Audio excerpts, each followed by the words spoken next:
Hey people, what's good? Matt Let the Hellfire. Hope everybody's doing great. Welcome back for another video. And if you're new to the channel, welcome. On this channel, we talk a lot about signals, communications, big data analytics, as well as some specialist content on Knight's Armament, M110 gunsmithing, AK gunsmithing, suppressor testing, and almost anything else in between.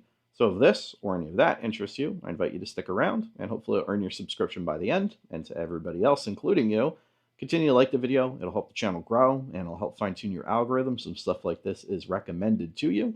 If you want to see more of this, less of this, or keep it the same as far as content on the channel, be sure to drop a comment and let me know.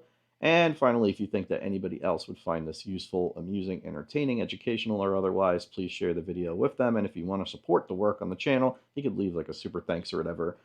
You don't need to, right? This is just a side project for me, but I do appreciate it because it would just go back here. As you can tell from the title and the thumbnail of the video, we're talking about my Shoot Me First kit because, well, look at all these antennas. And this is based on feedback from other subscribers who wanted to see how I have the kit set up. I'm just going to give you the impetus behind it, then talk about the pouches, the gear, and then we'll actually go into the radios and what I carry. The impetus really is interoperability, the ability to support, not just multiple radios and physically carry them with you, but the ability to trunk and bridge across different sorts of data hierarchies or network hierarchies for data radios. Be it we have Starlink out with us, if we're hooked up into another wide area network, Wi-Fi, cellular, or otherwise, or if it's just interoperating between things like Meshtastic, Silvus, MPU5s, Gotennas, Bearcats, and otherwise, I wanted the ability to almost be a dismounted joint operations center where I would be able to have signals intelligence collection capabilities, maybe EW capabilities if things got that bad. And again, I try not to play into fantasy in this channel, but if like you're setting up electronic attack assets, things are going bad. So it's mostly for the communications bit of it and also maintaining situational awareness. I've had this kit set up this way for about 4 years now, though this is, about 6 years worth of work because I've been swapping things out for 6 years. Even though I guess I could argue that this is, I don't know, the product of like 15 years between active duty time and whatnot of figuring out what works and what doesn't work. So it does look a bit goofy and it is a bit vanilla. It just shows you that some of these nylon companies, they know what they're doing. And as much as I like to experiment with some stuff, there's a couple things that are just, tried and true, like a placard and, having like the Spiritus microfight and things like that. So that was the impetus behind it. And then obviously, like, how can I carry a bunch of radios comfortably? Because, if you've ever been an RTO and I was a commo guy on active duty, you end up carrying a lot of shit. It's a backbreaker, right? Between, HF radios, SAT radios, maybe you're carrying SINGARs, extra batteries, all this BS on top of all the ammo and bullshit that you have to carry around 40 millimeter.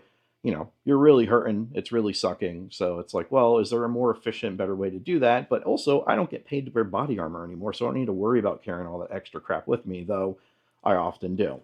So at the core of this thing, and making sure I'm still in frame here, it's a Spiritus System Microfight Mark V chassis with a Thing 2, a couple Spiritus pouches, CCS, Ajusta, and instead of going with like the fat straps or anything, and trust me, I've tried just about every single strap that there is out there for chest rigs, tier tactical jungle kit, obviously old Alice gear, fighting load carriers, old issued stuff from the Army, the fat straps, skinny straps, padded straps from other people, old LBT issued stuff, X harnesses, H harnesses, stuff like that. And I went with this Cry Airlight. I just had it laying in a trunk somewhere, so I suppose I got it issued to me at some point. The Airlight chassis, which is this on a what looks like an Airlight SPS, except it's just a chest rack, and it's an earlier one that Cry did. It wasn't really all that good. It was meant to like use with the AVS and use with the SPC, so you would take it off of this and put it on your armor. But this harness is super duper comfortable because you could see here, it's almost got like an H and a Y or an H and an X harness kind of thing with it, where you have this elastic in the back that stretches across your body to keep it in place.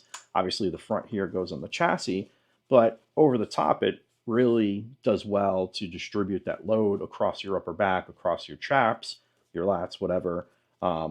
and it's very comfortable. It's got enough padding, and it's made out of this like Hypalon material that Cry Precision has. The same thing that the JPC has in its shoulder straps, right? There's no Tegris or anything. It's not super tight, and it's held up really well. The thing I worried about was these the spandex elastic back here, and after having this thing out in the field and mud and rain and snow and wearing it for a really long time with a lot of weight on it, or comparatively a lot of weight for a chest rack, it's held up pretty well. So that's always nice. I'll turn it around here so it's a little bit easier to see.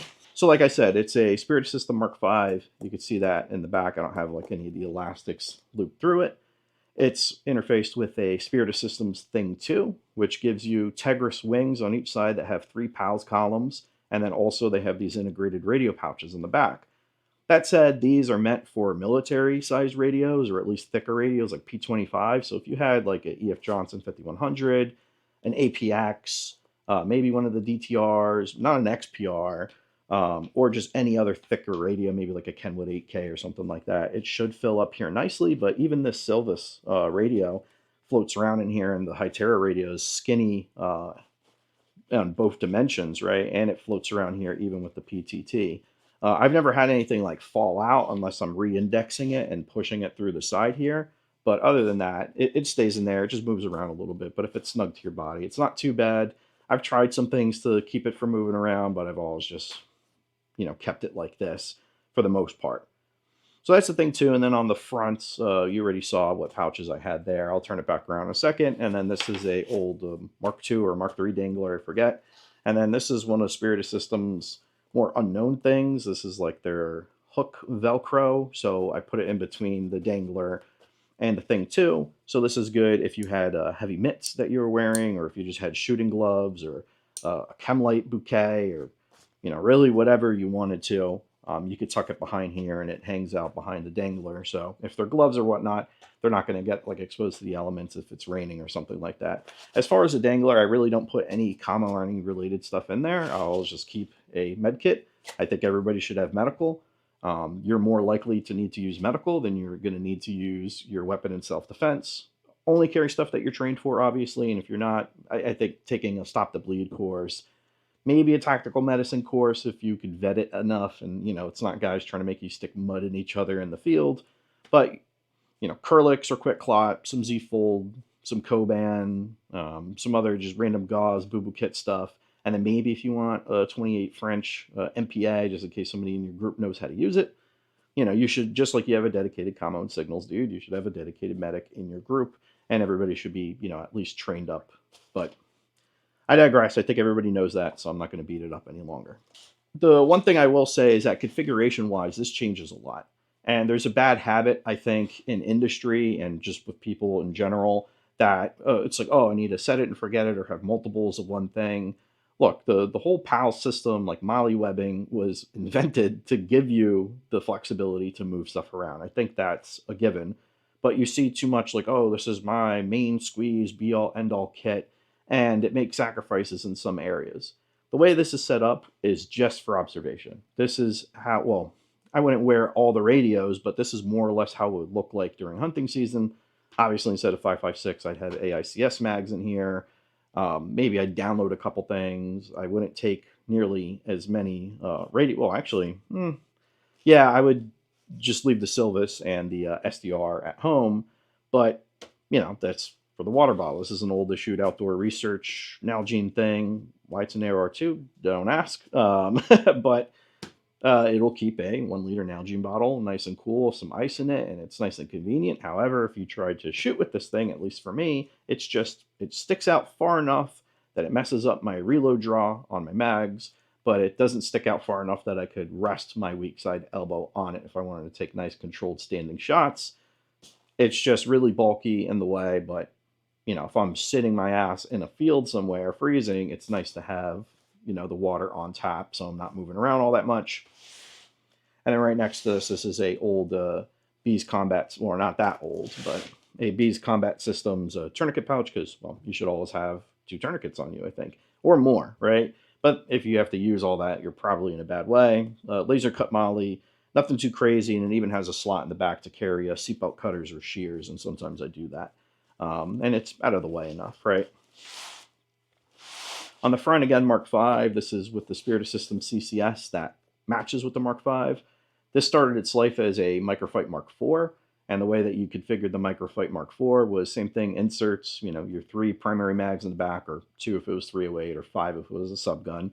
But then on the front, you would use a full flap, maybe like a 40 millimeter insert, maybe you would use one of the Axle hi-hat zippers, and I was just never really too happy with it. And also, it was just kind of like the Reddit special for such a long time. 3P mags, and then 2 Glock mags, and like a multi-tool, a compass, a notepad. And it didn't have enough depth to it either to store anything, of consequence, which is why I like the CCS. Now, yeah, if I was crawling around trenches or something, I'd want to be able to get flat and prone out to the ground. But again, I'm not in a war zone, and I don't get paid to be in one, and I don't get paid to wear armor anymore. So I don't care if this has standoff from the ground. If I need to go prone, it is what it is. And then on this side, this is a JSTA, a Just-A-Pouch from Spirit Systems. It gives you the flexibility of a GP pouch, kind of like a GP medium, right? It's like not an exact size, and you lose some volume with the stuff inserted in the back. And then in the back, you could put more inserts for mags, pistol mags. And I thought to myself, oh, wow, why not just stick a radio in there? Because that'll work. So a 308 insert will fit something nice and thick and wide, like a P25 radio, again, an EF Johnson, an XTR, an XPS, an APX, a couple different ones, and also fit this unit in. And then a 556 insert will fit skinnier radios like a Bufang or a Yaesu, or, a smaller little Kenwood GMRS or a Hytera. So there's that. And speaking of configuration, I have another Just-A-Pouch that I could put on the other side here. So if I needed to carry yet one more radio, or I needed to carry an additional SDR, like a Blade or a Hack, or I needed to carry like an external screen or something like that, something small, right? Like obviously an external screen, like only like a 7-incher will fit in there. Then I'll have the Just-A-Patch, and then sometimes I keep this thing slick. But usually this core thing stays here, and then I'll just download what's inside of it. So that's the overall kit setup as far as the nylon and the vendors go. Now, going over the radios, and I'll turn it back around again. So here with this PTT, this old, NATO style with like the silencer on it. Well, not really a silencer, but this is just kind of like more a trigger guard for your PTT, so to speak. This is the Hytera. I've had this on the channel a bunch of times. It's a HP 782i with single frequency repeating, full encryption, and GPS mode enabled, and it also has Bluetooth technically as well if you wanted to do that. DMR is what we run in my group. I like the voice quality. I like the size of the radios. I like all the encryption capabilities that I have in here, and then also developing tradecraft to kind of fall back on using GPS, because it gives you pretty accurate 10-digit grid coordinates just in case any of our other situational awareness kit goes down. Or just to bring it out with us, you could program your talk groups to transmit the GPS locations. Either you transmit yours or you receive somebody else's only, or obviously 2 ways the best way to do that. That way you can maintain at least somewhat SA, situational awareness, but also, work on your land nav skills, or at least your map reading skills, to be like, okay, they're over here. And then when you interlay that with a comms window, you can really prove out like, all right, our comms window is X amount of time because we expect that's how long it takes armored dudes to, move 5 kilometers, 15 kilometers. So you could use that as a check on learning as well. So that's what I like. And then, it just goes up into my amps here, a little bouquet, and then I just have them, looped up and out of the way, and a little bit of extra one wrap and stuff like that, just so, nothing's going to snag, because there's a lot of cabling with this stuff. And that's one thing you have to be careful of. I learned that really the hard way. It was like, oh, I'll just run it up the side, and then we'll just tape it on here. And then when it gets hot and nasty and sweaty, the tape gets all tacky, it falls apart. You're picking up spider webs and bullshit. Trust me, you'll get cables hooked on just about anything. I've had cables hooked on the inside of door sills. I've had cables hooked on just like a random spike jutting out of like a cave or a quarry. I've had them hooked on briars. Everything you could hook it on, I've hooked the fucking cable on, and pulled out a radio, broke a connector, something like that. And this is going back active duty and, civvy time. So that's just one thing to be cognizant of. You want your cable management to be pretty good. Some of this stuff is a little disheveled because I'm showing it off, but for the most part, just make sure that everything's, locked down nice and well. And, the one wrap stuff is really good, just for temporary, to not use tape, as long as, it'll actually be self-contained like this. It's not so good for wrapping around things. You can't get that much tension on it. So that's the Hytera. And then on the right side, oh, sorry for the jump cut, had a call coming in. So where was I? On this side is a Silvus Streamcaster 4200, not the EP model, at least not yet. I have to send these radios in to get upgraded by Mojave Repeater, mostly to get a emitter housing, because if you can't tell, these are using the external battery housings. So this is a data radio, a really high performance data radio that will give you a lot more bandwidth and the ability to send, bigger packages essentially. So more telemetry, live videos, better resolution pictures, things like that over ATAC or otherwise. Military settings are not the only thing that Silvus is used for. They're also used in like broadcasting and streaming and whatnot, which is very cool. For us, this gives us our long-range data capabilities to allow us to bridge back to essentially like a headquarters. So you could plug this into a wide area network with a cable adapter, of course, go into a switch, into a router, into a cellular LTE box, into a Starlink, or into an Amazon Quipper or Keeper, however you're supposed to pronounce that one. That's their Starlink Satcom equivalent that runs on Blue Origin, whatever. So then, with this connected into WAN like that, you could essentially backhaul different signals across. So where this is useful is, let's say you have a home base set up with a Silvus Streamcaster 4400, or you had a mobile talk inside of your truck. That's getting, Satcom internet, or that's getting LTE service if you have that equipped in your vehicle, or you do it third party. But then now this is connected to other remote folks like myself and other people in my group who all have Silvus radios. So then we could, move our PLI and our COT through a TAC server. We could federate to other TAC servers. We could get incoming drone feeds. We could get incoming pictures, things like that. And then additionally, because the concept of this gear is interoperability, I have a Raspberry Pi running TAC server. And yes, actually, you do carry that on me, and it does work, honestly enough. And then I could bridge, again, like that internet service from here into the Raspberry Pi and then into other devices. So if I had, a GoTenna Pro, I could backhaul the GoTenna Pro over the Silvus radio using a network bridge software defined inside of the Raspberry Pi. And then I'm also looking into how we could support that for Meshtastic. I don't know if that'll work inherently, or if we'll have to do something else, or I'll have to write a new program that essentially struts MQTT, or struts the LoRa, use MQTT to move around COT, kind of the old-fashioned way, with the direct API into the TAC server. That'll come way down the road. If you're interested in that, let me know. So that's what we have the Silvus for. It can be redundant with the GoTenna. So sometimes I might not carry the Silvus, right? Because again, you could also run these direct connected to EUDs, much like you would an MPU5, but the MPU5, remember, runs an embedded Linux system inside of it.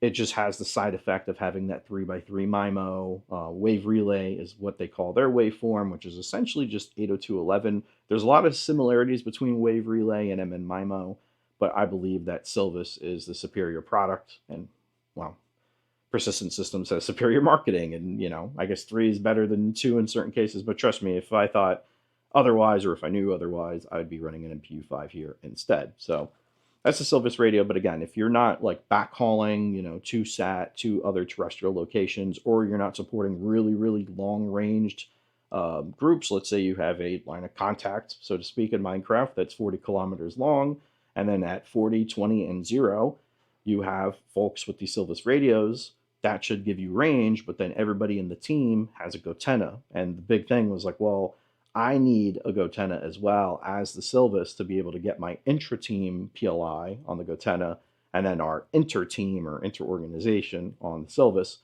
So that's why it's done this way. And then right in front of the Silvus, you've seen this thing before. This is a United Bearcat, a BCD 436 HP. It would help if I could read. This gives you just broadband scan capabilities and built-in decoding capabilities for NXDN, Moto Turbo, Hytera DMR, other DMR, P25 phase 1, phase 2, as well as narrowband FM from 30 megahertz, which is where VHF starts, very high frequency, all the way up to about 990, 1000 megahertz. It's not going to give you anything crazy like, frequency hopping spread spectrum from a Moto DTR or Chirp or anything like that, but it gives you great situational awareness. And the thing that I really love about this is the close call feature that a lot of the unidents have.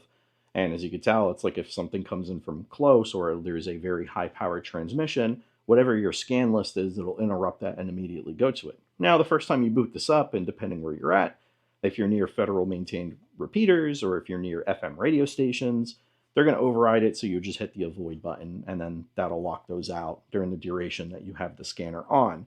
I typically run this with this, I don't know if you can read that from there, but a flighthelmet.com military helmet adapter. So this is a 3.5 to NATO U94 with the 50 ohm impedance inside of it.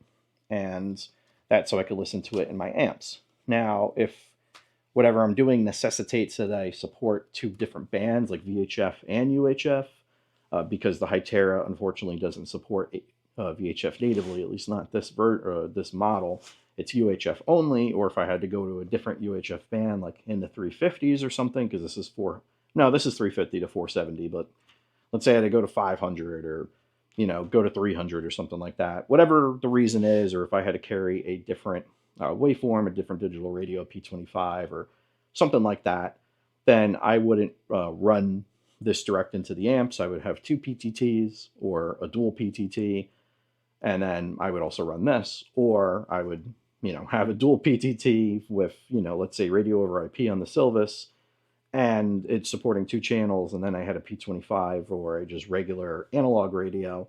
Then with my amps, or your Walker Razors or whatever, anything that has kind of like that situational awareness, 3D hearing, with the speakers that you can see right there, I could just turn this down low and passively listen to it. Now, that does become a bit of a cognitive overload when you're trying to listen to different channels as well. But, for the most part, it's just for general awareness. But again, in certain aspects in the past, I would be working with groups that would have all sorts of different things, right? And I would need to listen to it. So that does get annoying from like a work task management perspective, but it does work if you need it to.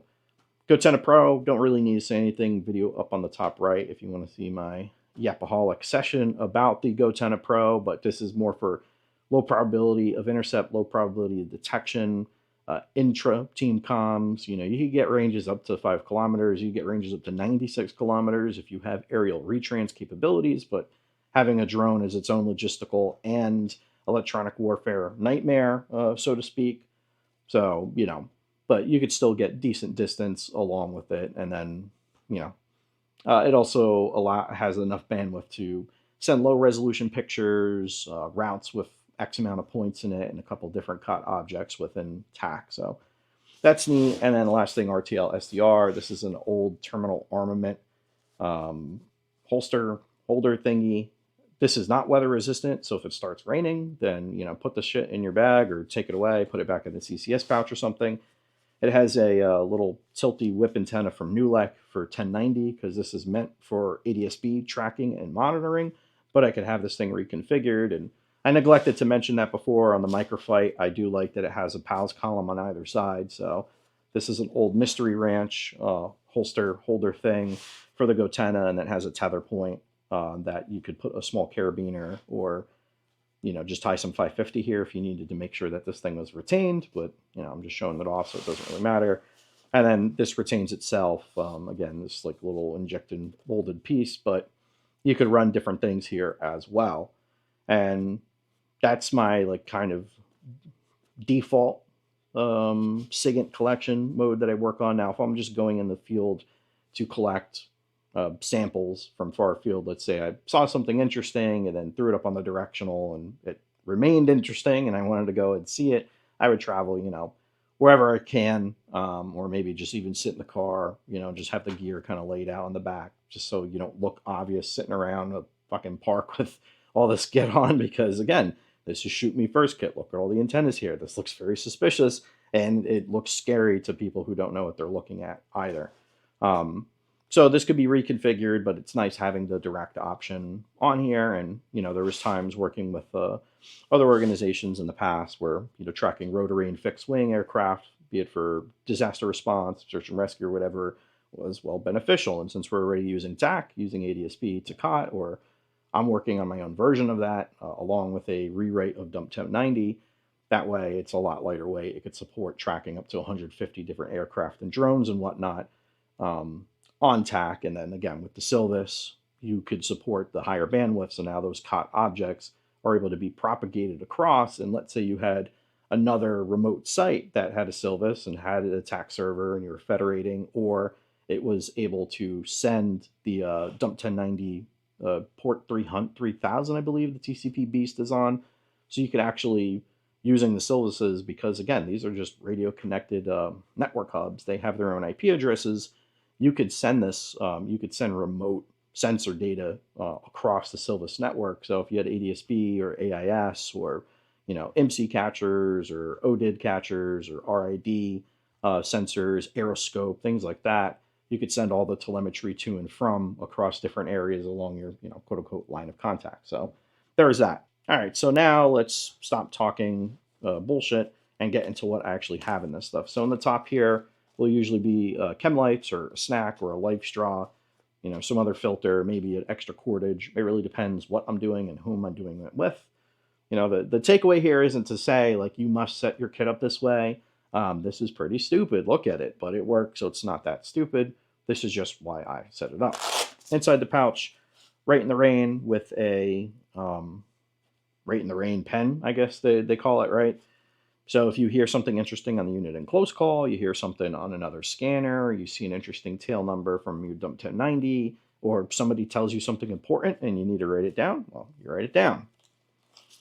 ProMask adapter. This is from Atlantic Signal. This thing is super duper old, which is why I've, kind of duct taped everything together over the years with electrical tape, but it still works. So the concept is that you would put this in line of whatever PTT and other U94 cabling or whatever the proper terminology for that is.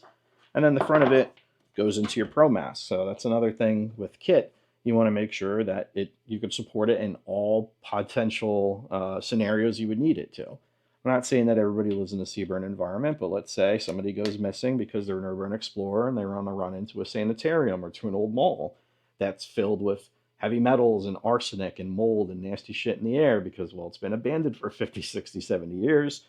You might need a ProMask, and then obviously you're going to want waders and rubber boots and stuff like that. But this plugs into the front, and then on the inside, if you can see that, is the speaker. Make sure you change your filters on these things too every once in a while. But that's the ProMask. So supporting comms, you could also go with like the Darth Vader voice unit on the front of it. But it's garbled and it's super big. So if you're carrying like a, I don't know, like a Cry Precision, like one of those giant XL GP pouches, it won't fit in there with the VCU attached. You'll have to carry something like a Thift GMP XL for that. Now, typically I'm not going to run this, but since I was going over the kit, might as well show it off, right? So there's that. And then connectors. Well, connectors and a couple extra things. So I'm very paranoid. I've broken just about everything that you could break, and it always breaks at the worst time, Murphy's Law and all that. So I carry one of each extra connector or cable that I have on me. This has some extra stuff. I have to swap a couple things out. But then I'll also carry another Dragon OS image on it for the Raspberry Pi in case it gets corrupted, goes down, or whatever. I carry ATAC imagery. I carry Graphene OS in case I need to reprogram an EUD. You could fit a lot of stuff on a SD card, right? 64 gigs. You could fit pretty much an entire TAC server plus Dragon OS, plus all your imagery, plus all your DTED data, plus all your SDKs and APKs that you're going to need to support other things. So it's just good to have redundancies, and everything else is just extra cabling and then some cable adapters and whatnot for charging and for hooking up antennas to different things. A lot of times I just add stuff to this and never take away. So there's a couple extra connectors and cables that I actually don't have here. And then, some more cabling, just kind of loose. And then this is for tracking drones. This is an old TP-Link.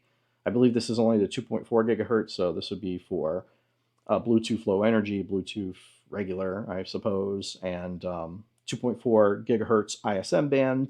So I could run this um, with an extender because this is too wide; it blocks the other USB ports, and then run different programs on the Raspberry Pi to attempt to decode, um, drone IDs, either remote ID, RID based on OcuSync 3 from DJI, or ODID, which is the Open Drone ID, which is an ICAO standard, much like ADSB is for drones and also mandated by the FAA. It's one or the other, or I suppose you could do both, but that would be redundant. So extra adapter, and then it depends. I might carry different SDRs, different antennas, especially something like the Blade RF with all these Octane wireless mini goosenecks, because they support different bands, of course.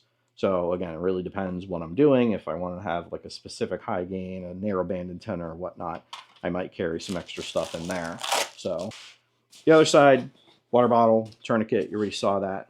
Then on the CCS on the outside, I'll carry a couple extra random connectors, a knife, I think this is a Core Serpent, some chem lights, some extra one wrap for like tying cables down, more imagery, or maybe another Raspberry Pi image. Not too sure on that one. And then, yeah, a bunch of other barrel connectors and stuff. And the chem lights, I don't know. People just carry them to look cool. I carry them to mark stuff, especially like if I'm leaving a sensor out somewhere, just hanging up in the trees, so I remember where to look at it, and hopefully nobody's looking up while they're walking, they're looking down. And now for the stupid part. This is the inside of the CCS, and this is where I carry the talk. This is dumb, but again, necessity breeds innovation, I guess. So Raspberry Pi 5, and I've carried a bunch of different ones over the years. Here's ones that are bricked. I've bricked a Banana Pi, and I've bricked, this is either a 3B or an old 4, I forget. I tried carrying things with screens. I tried carrying a small little mini tablet in here, trying to go with like the OSVRT Rover sort of, mid 2010s GWatt flow, and this ended up working better, and I could also carry the EUD in here. So, like I mentioned, the RTL SDR connects into here, and typically in the background it's running dump 1090 on a not on a cron job, but on a system control. So it just starts up automatically along with the Docker containers running TAC server and the TAC server database, along with ADSB to TAC, which is why I'm like, I need to rewrite this just to do all 3 steps all at once. And then you could imagine here that the Ethernet would be plugged in from the Silvus or from some other part providing me my WAN. Now I have 2 of these things right here, USB-A to Ethernet dongle, so they'll register as a Ethernet device inside of the Raspberry Pi, and you can use Network Bridge or some other Linux utilities to, well, bridge these things across, and you could also NAT them across using network address translation, but that's another story for another time. So I have 2 of them. I have one going into the Raspberry Pi, which goes into yet another one that goes into a 90-degree connector for USB-A to USB-C, which plugs into this Apple Thunderbolt 4 USB-C bridge that also connects into the Gotenna direct cable. Now you could direct cable the Silvus into the EUD instead if you had internet on the other side, but I'm just going to assume that I'm the only one, with the internet, so to speak, right? So I'm running the TAC server. I want to make sure that everybody in my group that's connected up to the Silvus and that's backhauling Gotenna has access to the server, because there's certain plugins that you need to use the server for, but then the server could handle a lot more overhead than you can with just simplex P2P with ATAC.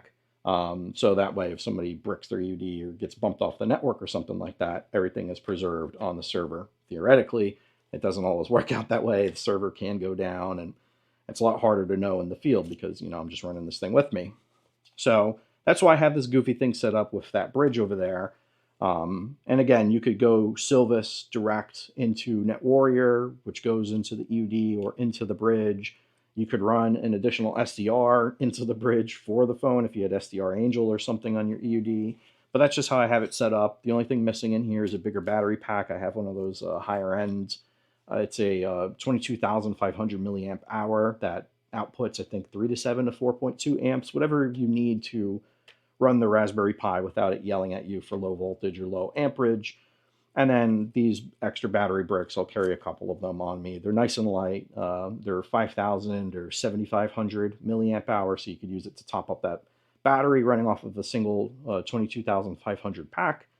I could support this, run in Dump 1090, run in TAC server and all that for about 6 hours or so, dismount capability, which is honestly kind of fucking crazy that that's even possible. And then, of course, it all goes into an EUD. This is just an old Pixel 5, service unlocked.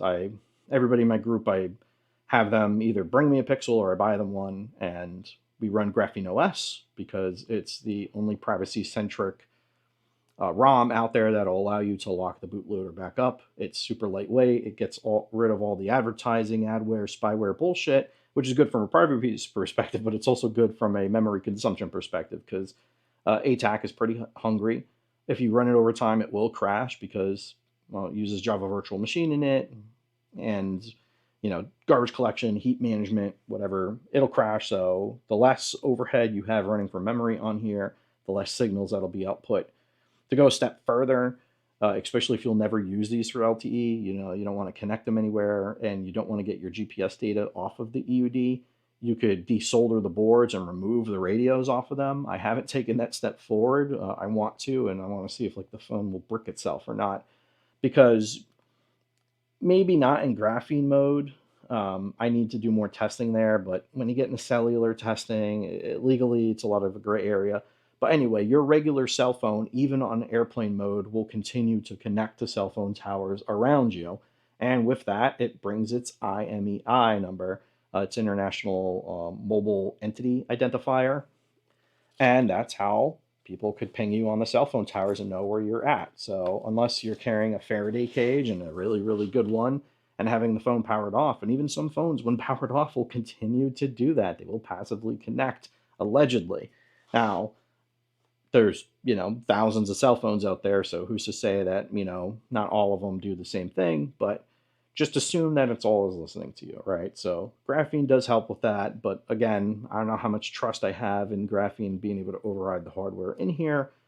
So that's the next step for me to research, and that's about it. So again, it's goofy, but this thing works and allows me to, bring TAC capabilities dismounted, allows me to bridge across Gotenna networks into Silvus networks to support long-range backhauling, and then additional backhauling over SATCOM, over LTE, over terrestrial lines, fiber, and whatnot.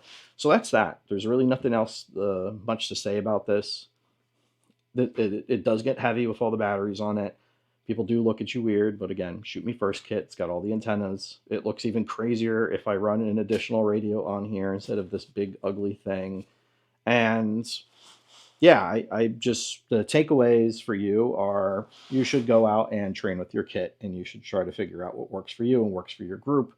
This was, informed by the different comms we run and the different, modes of operations we have, and some, additional things that we do, volunteer work and whatnot. And then, of course, the multiple hunting seasons, which is situational awareness during that is super important, especially as we take people out, younger folks like kids and whatnot, and people who don't go hunting. I want to know where the hell they are on the map down to, 5 meters of accuracy, just in case something crazy happens.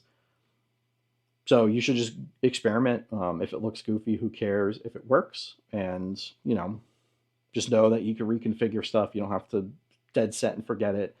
Manage your cables and manage your heat too, because this thing does get freaking hot with all this bullshit in here. It works, so that's what's important.